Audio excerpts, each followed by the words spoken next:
Selamat pagi teman-teman semua. Balik lagi bareng gua Bulu Giris. Episode kali ini gua mau review tips membeli mesin bubut second rasa baru. Biarpun kondisinya kotor, second bekas, tapi kita harus memilih adalah membeli tools atau alat kerja untuk kebutuhan kita otomotif. Jadi di depan gue ini udah ada mesin tipe GH1430.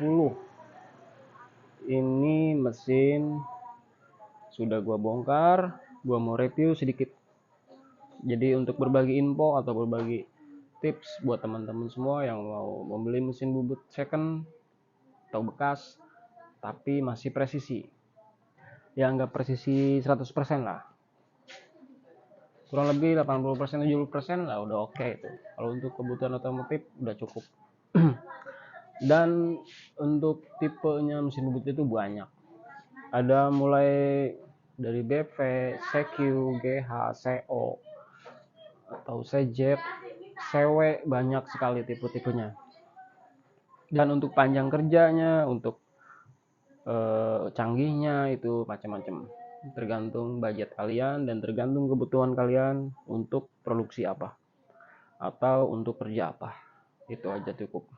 Jadi kita beli mesin bubut itu harus menyesuaikan harus menyesuaikan untuk apa ini mesin bubut, untuk pekerjaan apa.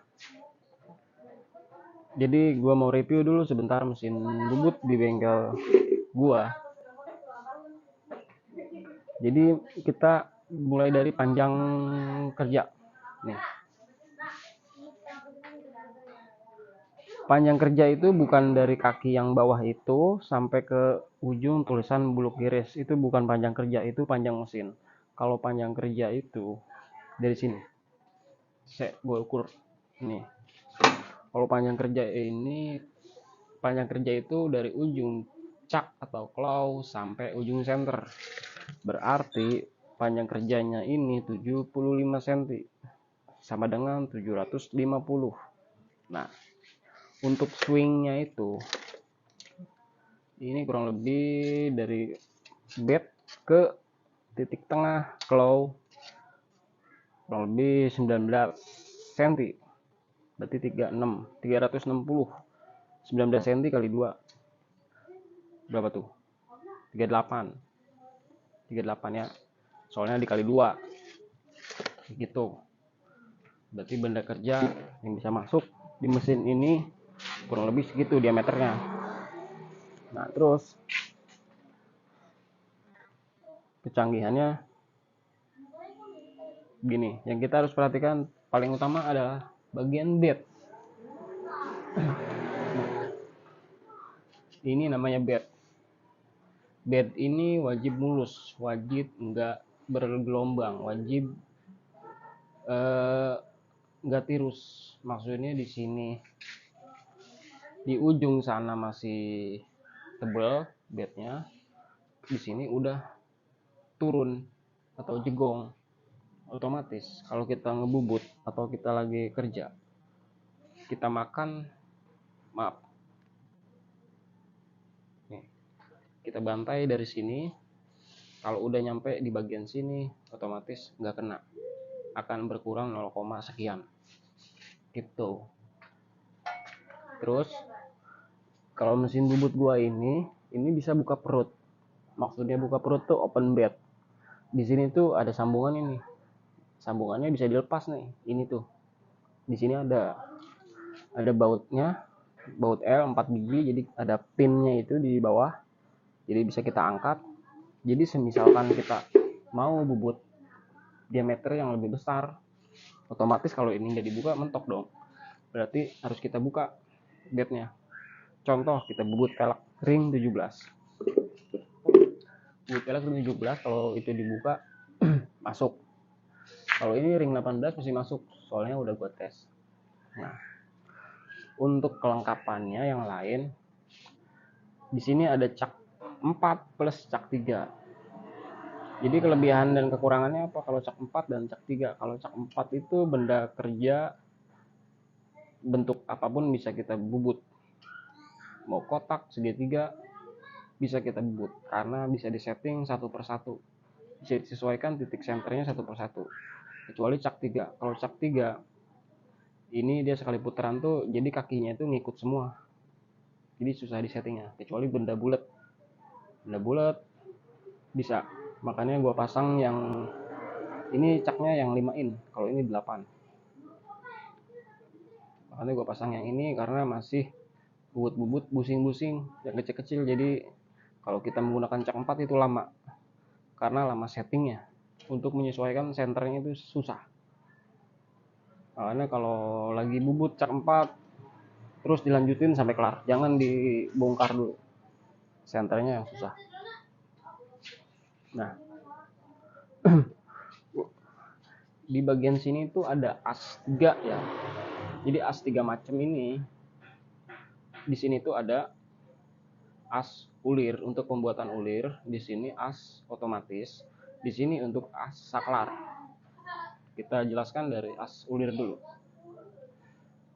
Untuk as ulir ini untuk pembuatan ulir atau drat. Jadi langkah-langkahnya sudah diatur semua dari sini. Dari sini. Handle ini. Seperti ini. Kalau ini kita turunkan handle-nya, ini nyangkut. Jadi gigi wormnya itu yang di belakang ini tuh udah megang ini. Slep. Nah, kalau kita naikkan berarti begitu. Tuh. Kalau untuk ini as otomatis eretan bawah. Kalau ke bawah ini eretan atas nyangkut, berarti normal otomatisnya gitu. Kalau di tengah-tengah berarti netral. Nah, sekarang yang ketiga. Yang ketiga ini as untuk saklar atau untuk menghidupkan mesin atau bolak-baliknya. Jadi kenapa besi doang bisa ngidupin? Jadi maksudnya itu bukan besi doang bisa ngidupin. Jadi di ujung as ini tuh ada switchnya. Nih, switchnya nih, buat bolak-balik. Begitu. Jadi bisa bolak-balik kiri kanan gitu. Nah, sekarang kita berlanjut ke bagian eretan atas. Umumnya mesin bubut itu untuk tipe bautnya itu dia bautnya kotak begini nih. Baut pelposnya itu kotak untuk pengunci pahat. Setting pahat ya. Jadi untuk setting ketinggian pahat pun semuanya diatur, udah ada ukurannya. Harus sama dengan ketinggian center. Center ini nih. Oh, center yang itu. Kalau itu dipasang di sini, pahat harus tingginya sama, rata, persis. Kalau tingginya nggak sama, bubutnya nanti pas tengah itu nggak bakalan habis, pasti ada sisa. Begitu. Jadi kalau misalkan nemu mesin bubut yang ininya udah diganti baut L, berarti itu udah gantian. Pada umumnya mesin bubut itu semuanya bautnya seperti ini, bentuknya kotak. Dratnya kasar, drat 15, ini M10 kali 1,5. Kalau sepenglihatan saya M10 kali 1,5, bentuknya kotak. Kalau ini sih bikin kotak begini kayaknya di milling nih, tapi nggak tahu kalau pabrik. Ya begitulah. Terus kita lanjut ke bagian bodi atau bagian bawah. Nah, bagian bawah ini tipenya cor, jadi keras, tipenya cor, sama seperti ini. Nih, keras, cor. Ada yang tipenya kaleng begini, kaleng. Ada yang semi cor, ada yang plat tebal, ada yang full cor. Banyak-banyak, tergantung jenis mesinnya. Nah,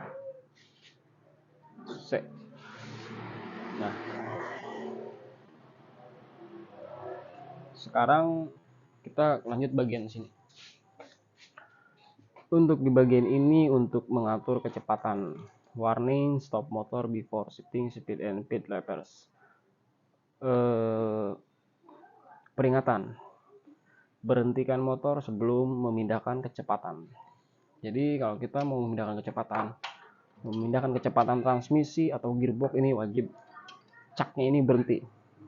karena akan berakibat fatal kalau misalkan kita ini masih agak muter, klaunya agak muter, terus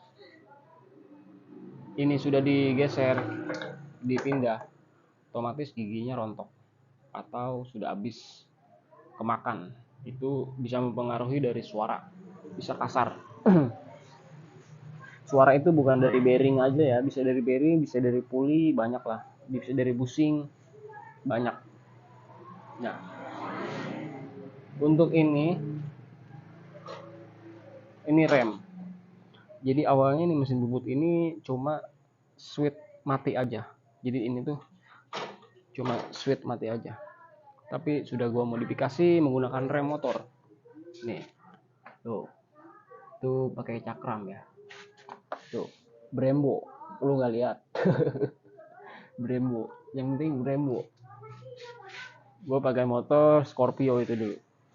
Disnya Honda Grand, canggih kan? Nih, untuk di sini ini ada apa ya, saklar 102. Kita perdekat aja.